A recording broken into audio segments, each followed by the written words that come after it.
Every topic, everywhere. This is Believe.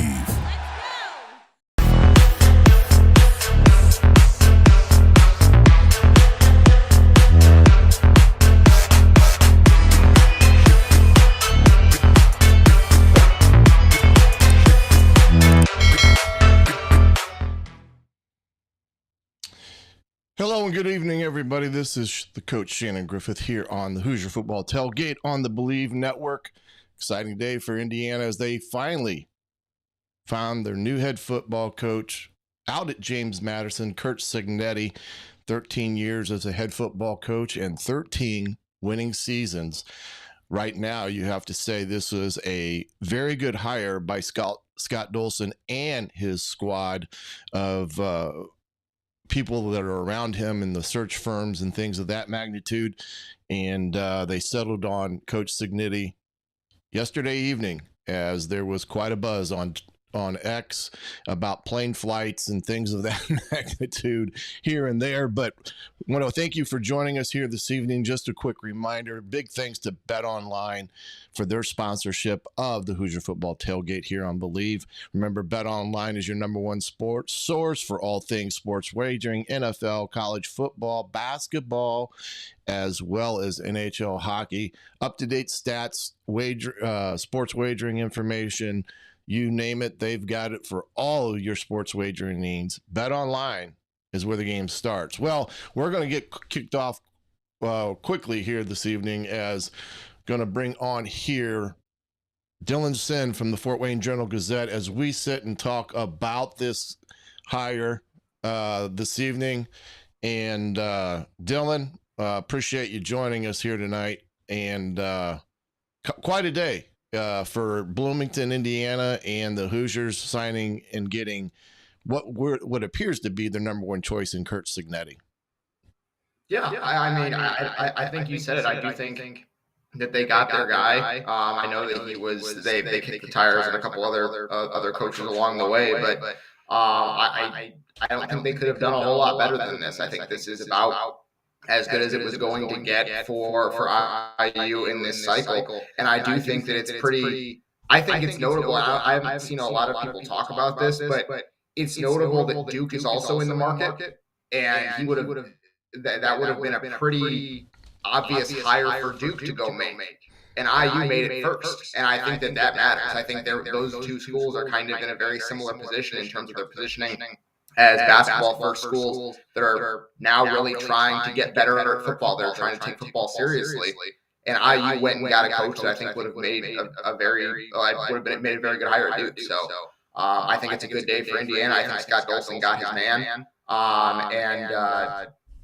I've said it several times today. Winners win. Curt Cignetti has won everywhere he's been. Yeah, he's got an impressive resume, that's for sure. And he kind of went, I guess you would say, a little bit of a non-conventional route. Here's a guy that was at Alabama as a wide receivers coach under Nick Saban. Tremendous success. He was also the recruiting coordinator while he was at Alabama. Had some great classes there, national championship. And then you would think a guy at Alabama would go to some other major university, but he ends up going to a Division II school, Indiana University, Pennsylvania. And there's some things behind that. His dad was a former coach there at IUP, which is a predominant big-time Division II school. So there was a lot of family connections around that. So, he spent 12 seasons there and 108-34. And that's the other thing, that's his 12 seasons of, record right now. But he was at IUP for 6 seasons, 53-17. The one thing that impressed me about him is Elon, when he went to Elon. This is a very highly academic school, and it's not an easy place to win at because of their academic standards. He came right out of the boat swinging, 14-2, first season there, got him into the national championship game, I believe, of that year as well at Elon.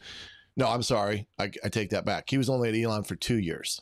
He was in the first round. There we go. First round, he was 8-4 there. But, you know, how would you compare him to some of the other names that you have, you know, that you heard in this process? Yeah. I will say to go off your point about Elon, first of all, I think that Elon is the most important, the most impressive part of his resume. They were 2-9 the year before he got there, and then 8-4 in his first season. I think that's probably the most relevant to his experience, what he's going to need to do at Indiana is build the program back up. But to your question about where we go from here and what the other candidates look like. I know that Paul Chryst was a name that Scott Dolson was looking at. He seemed to be among the favorites. I don't think that would have worked. I don't think he was overly successful at Wisconsin. I think he did fine for Wisconsin. He kept going. He kept it going from what it had been before. But at the end of his tenure, there was recruiting issues in Wisconsin. I mean, he's a native Wisconsinite. Yeah. He's a guy who went there. He's a native son, and they fired him. I think that says something.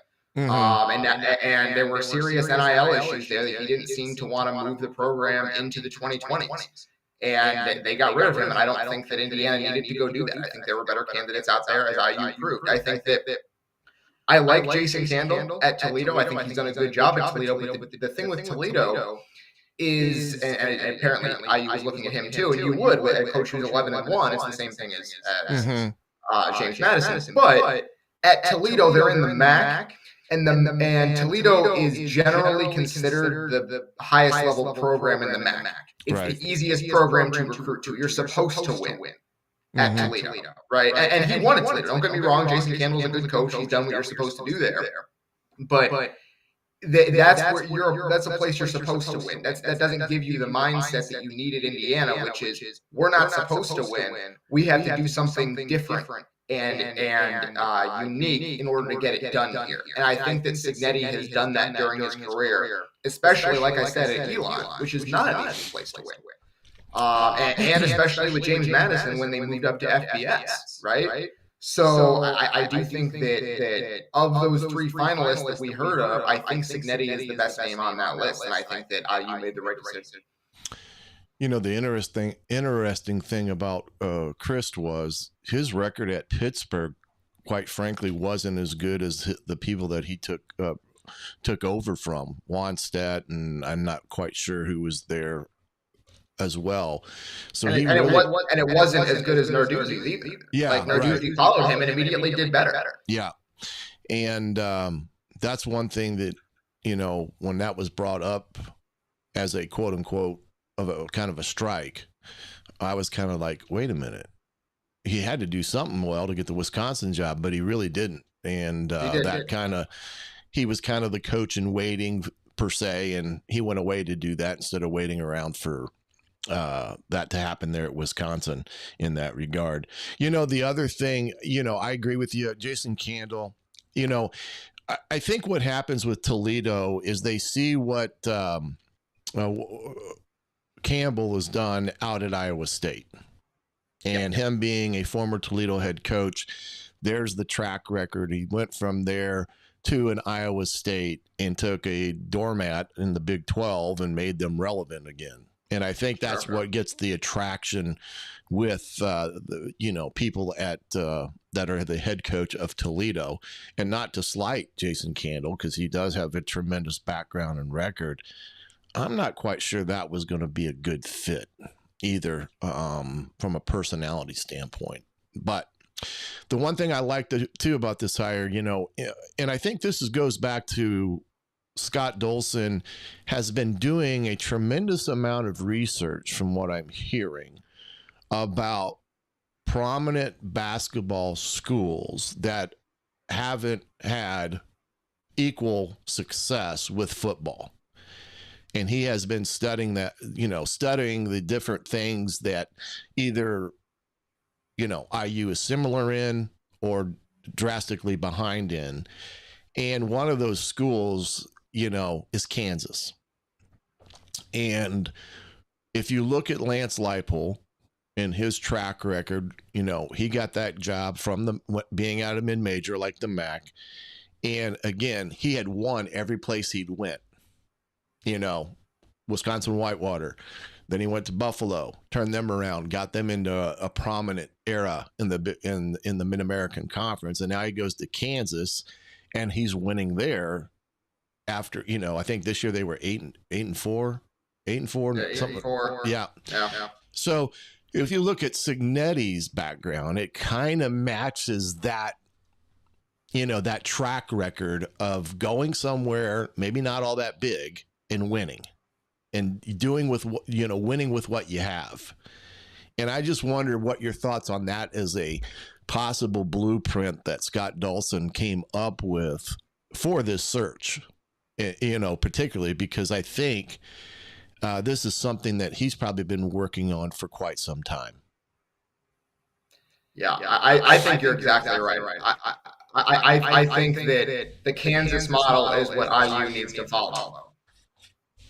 Leipold has been maybe the most successful coaching hire of the last decade anywhere, right? I guess you could say Kirby Smart at Georgia, but basically it's Leipold. He has gone and taken a program that was nowhere for a decade, right? From between that Orange Bowl they went to in 2007 or 2008.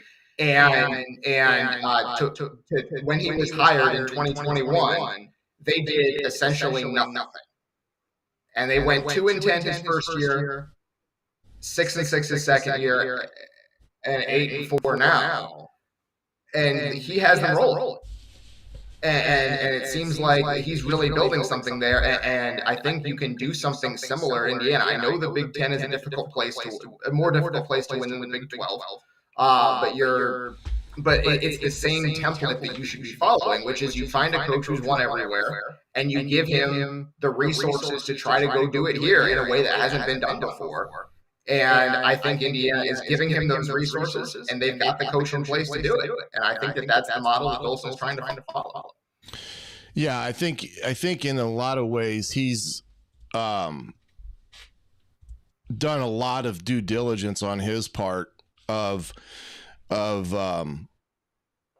trying to figure out what is going to be needed. Now, the big boost in the NIL money of $3 million that was recently pledged, I know now that the different collectives have some things going to help ultimately boost it. $3 million is a good start. I don't think it's anywhere near where it needs to be in this age of college football from that perspective as well. But, the biggest thing that I think, if you had to say there's a negative about Coach Cignetti, and hey, I'm 56, I'm no young chicken either, but, I think there's a concern, here's a guy that's 62. Do you think that's a negative for him in the terms of recruiting and, does he relate to the young people of today? Does he understand and get, the portal and the NIL and all that stuff? What's your thoughts on that? I don't really see that as a negative. I understand why some people do. But I do think, first of all, he was the recruiting coordinator for Alabama under Nick Saban, and I know that was 15 years ago. I get that. But he recruited some pretty big-time players to Alabama and seems to have really connected with them. And so I don't think that young people have changed that much in the last 10 years that he can't connect with them now.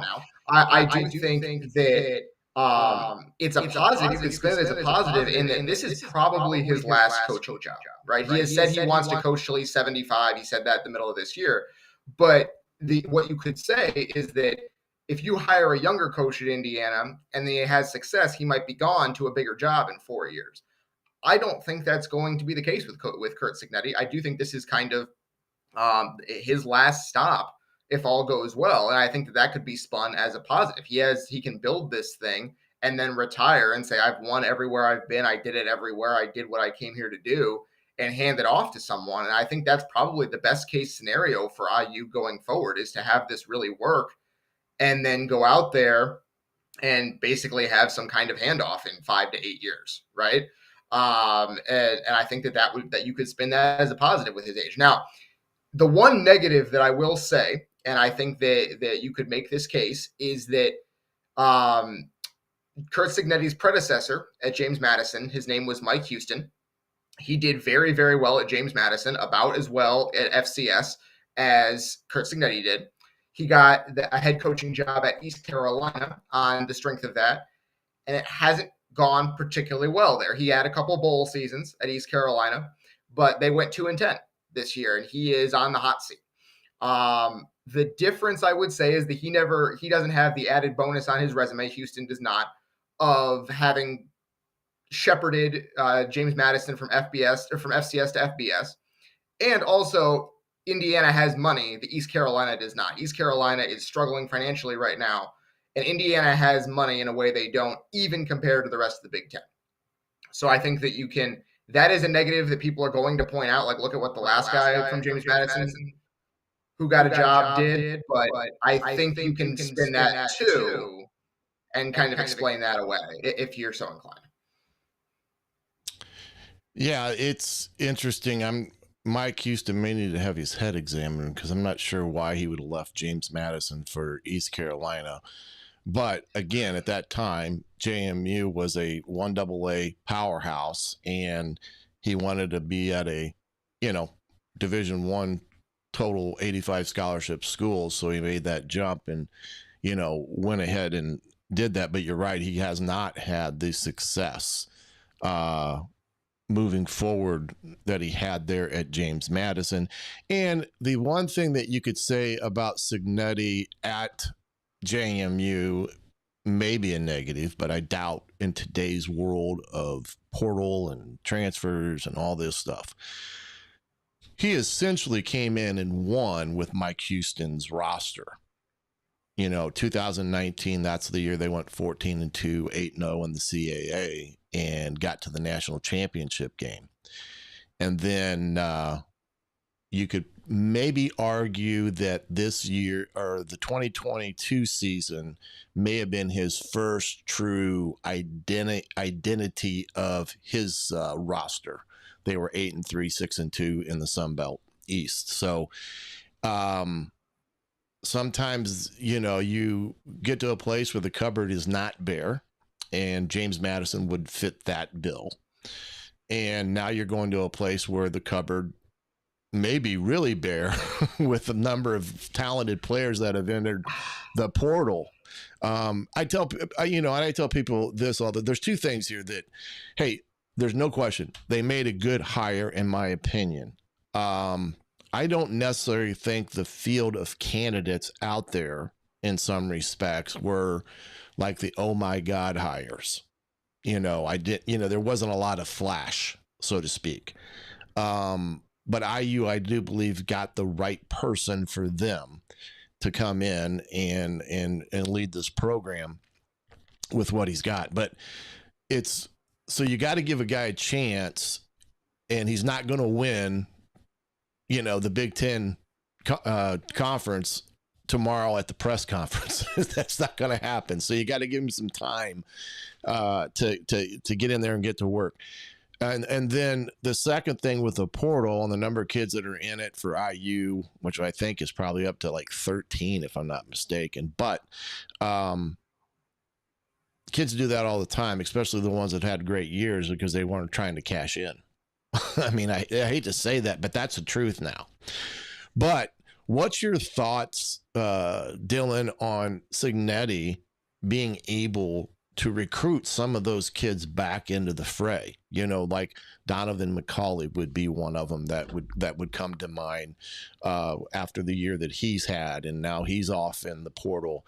And the Dunham kid, who was a safety for IU. Howland, the running back, is in the portal now, and he's, he came on at the. What do you think about his ability to potentially go into the portal and bring some of those kids back into the fray? And I'll add another name in there that he would like to bring back very much, which is Carter Smith, the offensive lineman, who was very, very good for them this year and has a couple of years of eligibility left. I do think that This is just kind of the state of play in college football. Now, this is standard where a coach leaves and a bunch of players enter the portal, not because they're planning on bolting to the best off to like the first school that gives them an offer, but because they want to see what's out there. And now your coach has to re-recruit you, right? But they have the advantage of you've played there before, you know the area, they have relationships with their teammates and with people on campus and all of that. And so you're basically re-recruiting these guys and convinces some of these guys to come back, especially like a McCulley who's an Indiana native and who seemed to genuinely enjoy NIL money is for. That you talked about the $3 million earlier. Like, yeah, Curt Cignetti can go make a nice pitch to Donovan McCulley, but ultimately that's what the money is for. Like I'm not saying that is a bad thing at all. Go get your money, Donovan McCulley. You earned it by being one of the breakout receivers in the Big Ten this year. And so that's what that's for. I mean, we saw something similar with Mike Woodson in 2021 when he got hired at IU.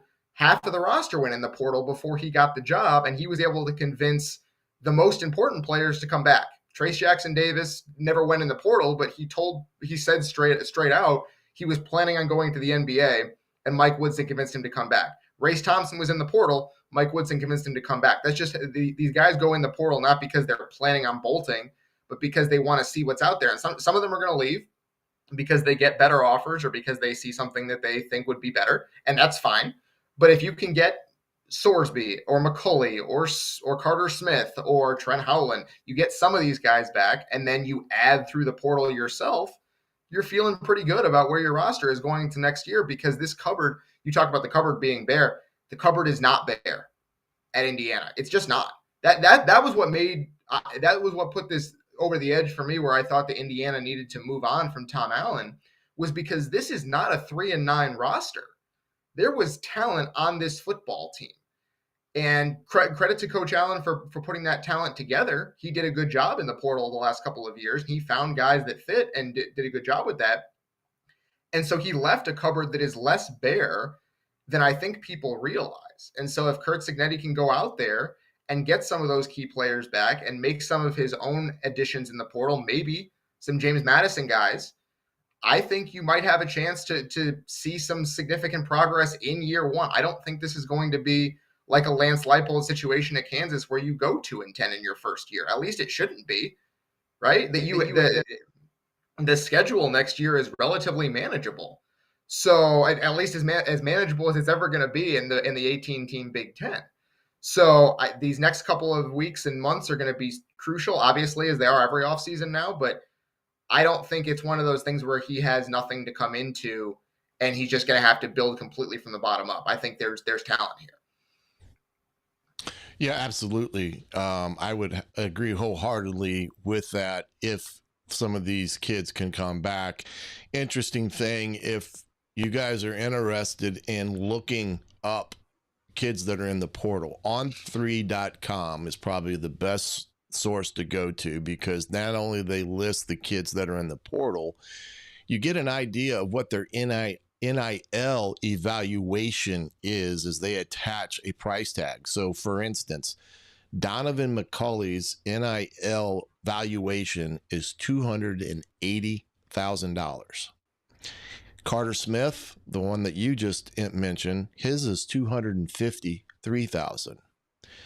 Now, these are fictitious numbers to a degree, but it gives you a little idea of the money we're talking in this arena of NIL and how this has changed the landscape of everything. And you're exactly right. You know, one thing that Lance Leipold did, not to say that he deliberately did it, but he brought a lot of Buffalo players with him to Kansas because, quite frankly, what he had on his roster was better than what Kansas had on theirs. Yes, and so you're exactly right to mention the possibility of James Madison players coming with Cignetti to Indiana, especially, you know, those spots that you need, you know, cover corners, O lineman or D lineman. If you've got a trigger man that is really good, then you can, look at that as well. But yeah, if you want to get on on3.com, they have all that with some of these evaluations of kids that are in the portal, what they cost. Or if you're thinking, hey, Indiana should go out and try to get this guy at this school, give it a look and you'll be surprised of what these kids' value is. I was shocked at this one. Here's Dexter Williams, has not played in 2 years, essentially. I do believe that IU deliberately held him out as the year went on, because I do think he was probably cleared to play. That's a pure assumption on my part, but in order to get a redshirt year back on him. And that's why I think they held him out. But he's in the portal as well, and his NIL, that's hard to say now, evaluation dollar-wise is $200,000. And the kid's not played for a couple of years. So that gives you a good look at some of that with the NIL and all that.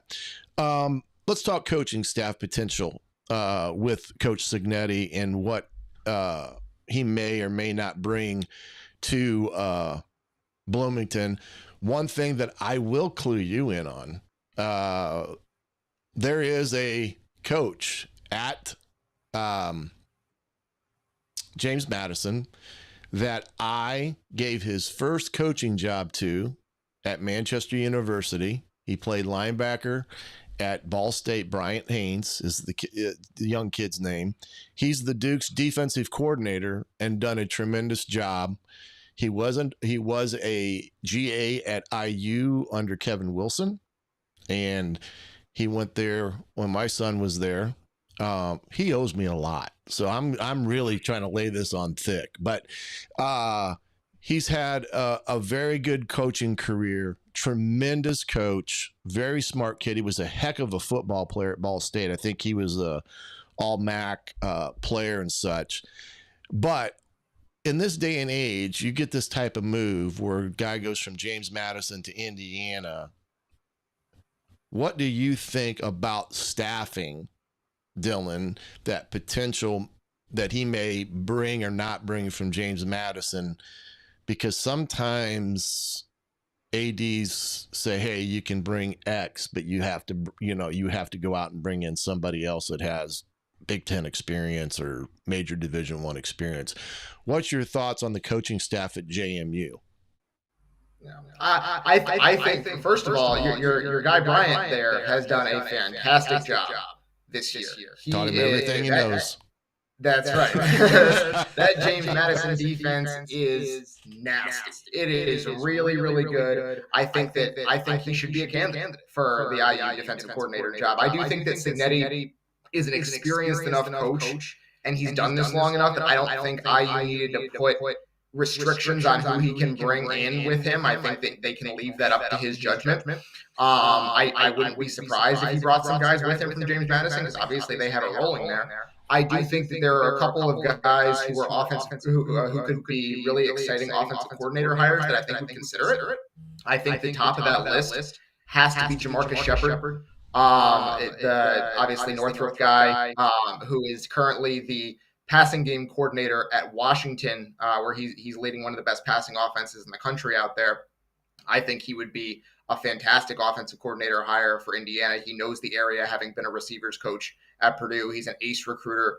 I think he'd be terrific. I do think that if you want a defensive coordinator who is not your guy from James Madison, I think that you could do worse than retaining Matt Guerrieri, who did, I think, a decent job at Indiana this year. There were cracks in the foundation at the end of the season. I think that you can say that pretty definitively. They didn't finish the season as well as they could have, but I think that overall he did a pretty darn good job, and he's a guy who I think is a pretty good young football mind. So I wouldn't mind that.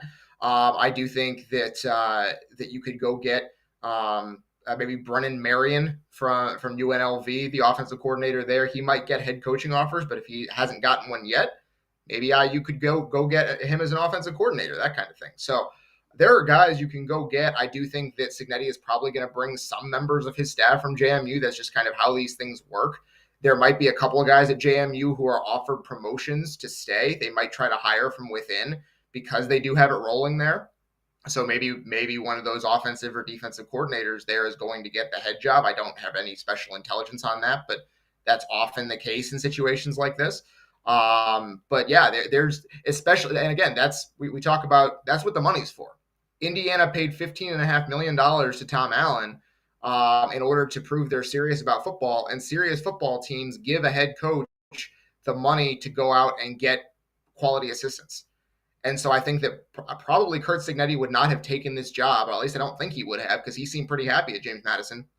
I don't think he would have taken this job if Indiana had not promised him a significant assistant coaching pool. So I think they should be able to go get some quality candidates for the coordinator spots. Yeah, and this is the tricky part, because you do have several staff members at IU coaching wise that are still under contract for another year. Rod Carey comes to mind. That's 800,000 right there. And some other guys, including the DC, who I was hot and cold on all year. I'm not quite sure he was ready for the DC position, but that's just my own opinion. I thought his youthfulness kind of showed at times with some of the defensive calls that he made with what he had on the field. I thought he was trying to cover up for the deficiencies by using calls to hopefully, make up for the weaknesses and stuff. But so that'll be interesting as it pertains to, does he keep a guy like Rod Carey around? Former player. He did move the needle offensively for them as the year went on. He's a former head coach that gives you another guy in the room that has sat at the throne at the end of the table. Mike Shanahan, who's been his offensive coordinator for a number of years under him, I find it hard if he doesn't stay there and get the head job at JMU, that he doesn't bring them. We'll wait and see. I find Curt to be a pretty loyal guy, so I would, I'd have to say that, a big portion of these guys are going to come, and then he's going to try like heck to keep somebody there that's, got a job, because this is what stinks about college football. You help the head guy get the next job, which is a major Power 5 job, and all of a sudden you're 11-1 and you're out of a job as an assistant coach because the head coach didn't take you, and you don't get retained by the school that he left. And that's one of the big things in college football that kind of leaves a bad taste in your mouth. But I do think you're right. I think there's a lot of people out there that he'll have to choose some. I do think his staff at JMU is young, but they've proven that they can win and coach with the guys that they've got. Will be interesting to see. I'm rooting for Bryant. I hope he does get the opportunity to come back to Indiana, being that he's an Ohio boy. But he's a good coach, and I think he'd be a great fit for them because of the personality he has as a person in that regard. But we'll see. I know I have not. Have you seen anything mentioned about coaching staff or anything of that magnitude? I know that there's a presser tomorrow at 2:30, but have you heard or anything in that regard from that standpoint? I have not yet. My guess is that because he's coaching the bowl game for JMU, my guess is that he'll make decisions on staffing with his own guys after the bowl game.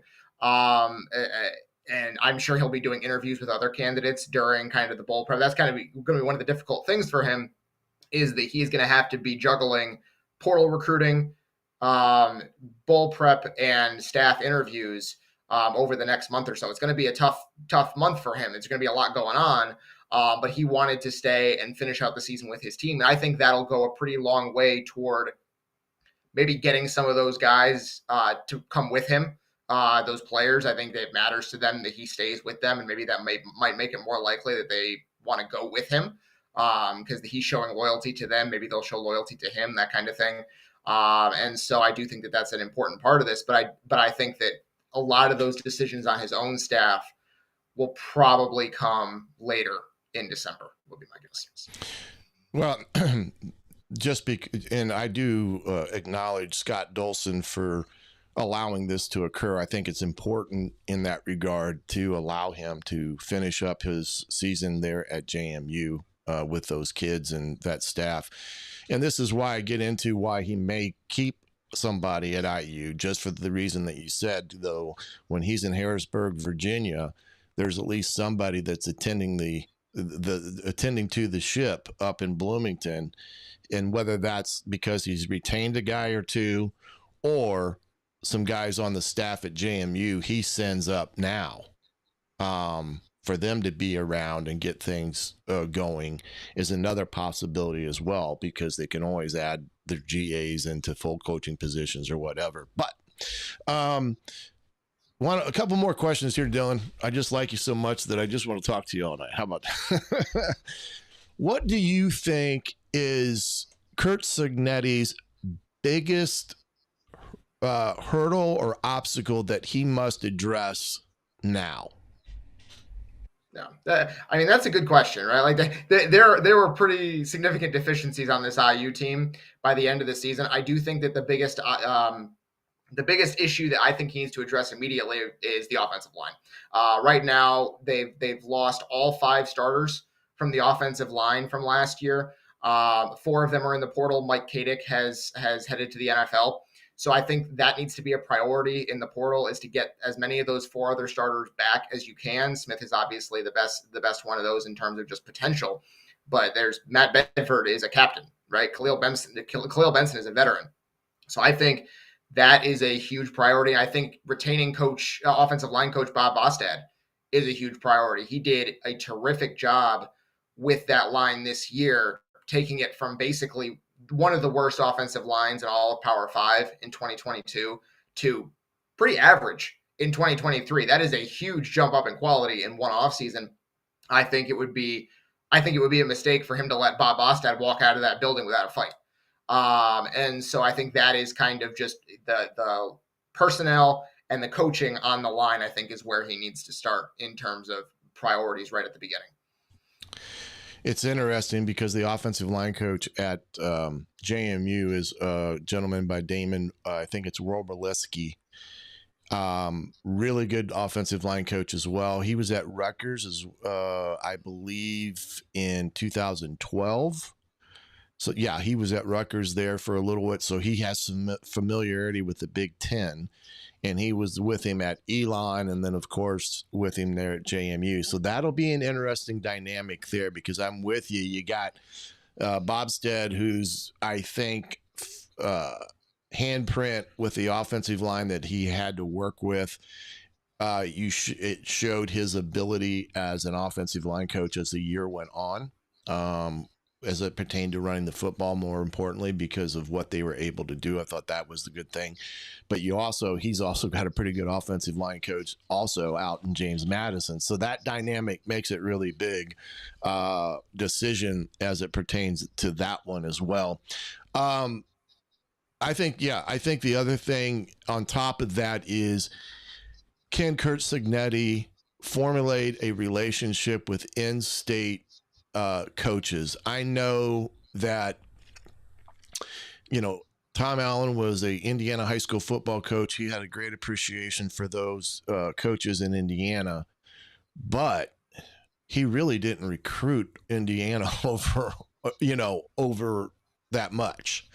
And so I know that there was a little bit of rumbling as it pertained to that in the some of the things that I had picked up on, that there was some rumblings there with the recruiting aspect, that maybe he kind of lost touch or feel with the Midwest football in terms of the recruiting aspect. So I think it's important that Curt Cignetti establish that relationship with Indiana coaches, because that will be vitally important. And you're right as far as playing in this bowl game does create some challenges because they don't know when they're playing. They could play an early bowl game, which would be like December 8th or 9th, and for IU, that would be the best case scenario. Or they could play a bowl game that's not until after Christmas, which would be, in some respects, not a great scenario for Indiana. So there are some obstacles here that are going to have to be navigated, and it'll be interesting to see that plan. Now, are you heading down to the presser tomorrow?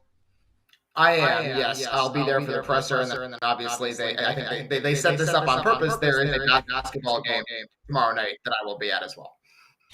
Well, I figured that. So there's one question for you. The navigation of the bowl game and coaches and all that stuff. Bryant Haynes, there's another one for you can throw out there. So, yeah, they play. Indiana opens the Big Ten season tomorrow night against Maryland, if I'm not mistaken, a team that IU's kind of struggled with basketball-wise the last couple of years. But, I think that, from the standpoint, again, hiring of Curt Cignetti, I give it, a positive hire in that regard. I would assume that's where you come from, Dylan, just based upon what you've read in terms of and surveying the land out there. What do you think it was right for me to quote unquote say something to the extent I didn't feel like there was a great pool of candidates out there. I think there was a good pool of candidates, but I don't necessarily think there was that overwhelming, possibility out there that stood off the charts in that regard. How did you think the pool of candidates work for Indiana in this case, making the change? Yeah, I think that Indiana's a tough job. It just is. There's no way around that. It's probably among the top 5 to 10 toughest jobs in the Power 5. And so if you want an experienced head coach who has won, there aren't a lot of candidates available to you. And I know they interviewed some coordinators. I think Justin Fry probably got an interview from Ohio State. Mike Hart got an interview from Michigan. Those are guys who are going to be head coaches eventually. But Scott Dolson prioritized head coaching experience and winning head coaching experience. And so there are not a lot of candidates who fit that bill who would like to take the job at Indiana.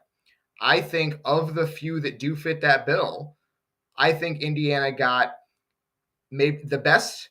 I think if you could have talked me into maybe Willie Fritz being better at Tulane, but I don't know if he was even available or if he was interested in the IU job. I think the same could be said for Jamie Chadwell at Liberty, who was previously at Coastal Carolina. I don't know if he was available. I think both of those guys could probably get SEC jobs pretty soon here if they wanted them.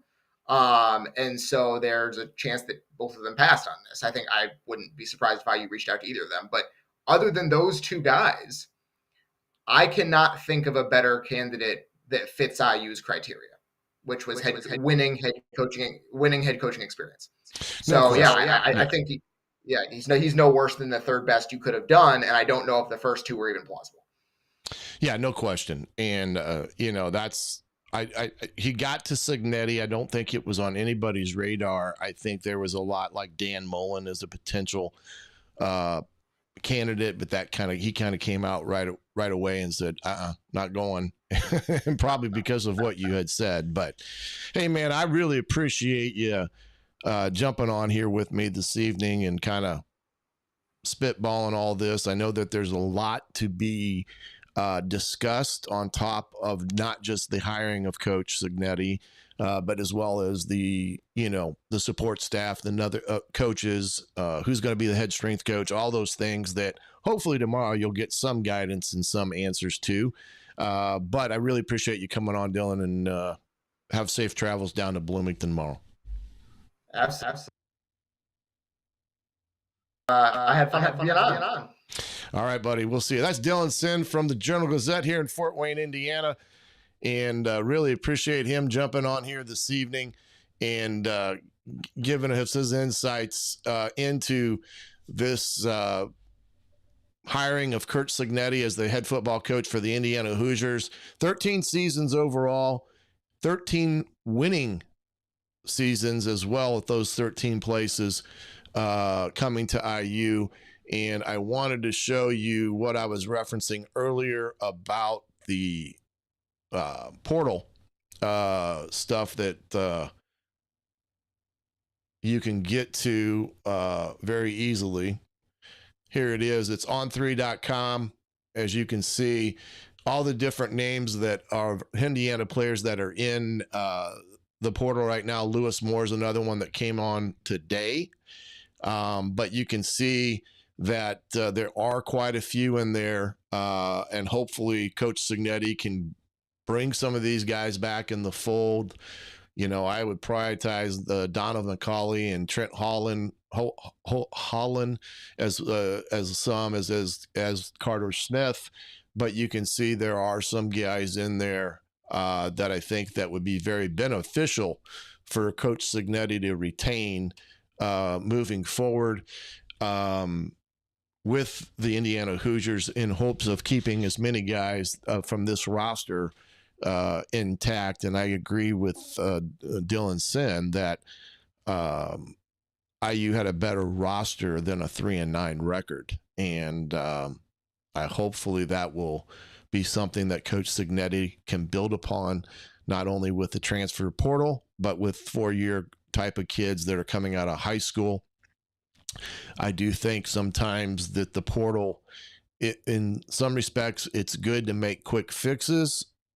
And then other aspects of it, it hurts high school recruiting as well, especially the specialty positions like quarterback. It has a tendency to hurt those positions. Like when I was in coaching at Ball State, if we had an immediate need, we went to the junior college ranks because you couldn't take transfers, where you could, but a kid would ultimately have to sit a year unless he went all the way down to the 1AA schools at that point in time, the Illinois States and all that, where they became immediately eligible. But we had to go to the junior college ranks to get those guys that we needed experience at. Now with the portal, that changes everything, and it can also change your dynamics of who you're going to take as true freshmen coming out of a 4-year high school. Those are all things that you have to consider in this, and in the recruiting game nowadays, is how that may or may not impact your roster and such. But I'm pretty positive Coach Cignetti with his background, having been a recruiting coordinator at Alabama for Nick Saban, will have a lot of options to unfold here at Indiana. The other thing I like about Coach Cignetti, and I think it came through on his little message via X, or what was formerly known as Twitter, I think he's a call it as he sees it type of guy, but I do think he has a personality, and I felt that came through. If you haven't got a chance to watch his College Game Day experience and interview when College Game Day was down in Harrisburg at James Madison, take a few minutes to go back and look at that, because you kind of get an idea of his personality. And, you know, I think he's going to be a good fit in that arena as well. One last thing here, we touched upon it a little bit. You know, these NIL name, image, and likeness and collectives. I know that Indiana got the big $3 million pledge to one of the collectives, and the collectives are also both adamantly raising money now for this hire in order to boost the pool of money that can be utilized in this regard. Remember, the university itself, Scott Dolson or anybody in the athletic department, can have no say in or do anything for these collectives and the name, image, and likeness arena. So Indiana's collectives, Hoosier Hysteria, Hoosier Connect, I think there's one more. You know, one of them, I think it was the Hoosier Connect one, had a fundraiser a few weeks ago, raised $1 million on that day, and then on top of what they're trying to do today. You know, bottom line is, if you want Indiana to get some of the best players or retain some of the best players, and you're tired of losing, if you throw in $10 into one of these Hoosier Connects or anything, that money goes a long way, because it's about the power and the volume of people that can give to it. So don't think that you don't have significant money to contribute. Every dollar bolsters their ability to keep kids or go out and get kids, whether it be high school kids or kids in the transfer portal. So even if you put in $10, 200, if 199 other people match that $10, it's a good chunk of money. So it's the one thing that I agreed with Tom Outland and other coaches that have spoke about it. If you are frustrated with where your program is and you're, tired of losing and tired of seeing guys go through the portal, then throw a couple bucks into one of the collectives so that they can utilize the power of the dollar to help kids stay and play for Indiana. So just as a forethought there, day job is actually fundraising now, since I've been out of coaching for a few years. And believe me, I hear it all the time. Just because you don't have the, tens and 20s and 30,000s of dollars that you can just kind of throw into the pot, hey, that's all well and good. But if you can get a bunch of people that can do 10, 20, 30, $50 and get other 200 people to join you in that crusade, it adds up quickly and it goes a long way in supporting those collectives. So I'm hoping to try to get one of those gentlemen on here to talk a little bit more about the collective and how people out there that are supportive of Indiana athletics overall can join in with that. And remember, it's just not football. You get basketball. This is for girls sports as well as men's sports, but IU does have a specific fund set aside for basketball or football as well that you can be involved with in terms of keeping Indiana's football team together and help Coach Cignetti and this staff go out and get the best players that they can possibly get and put on the field with them on Saturday afternoons. I want to thank Dylan Sin for joining me here this evening to talk about this hire, where there's going to be more to come. We'll get back at it again once there's more information to give out as it pertains to Coach Cignetti and some of the hires that he may or may not make with his coaching staff. Those things that are to come. I want to thank again Bet Online for their support of Hoosier Football Tailgate here on the Believe Network. Remember, if you use the promo code BLEAV on your first deposit, Bet Online will match that dollar amount, 50% of that dollar amount on your first deposit with Bet Online.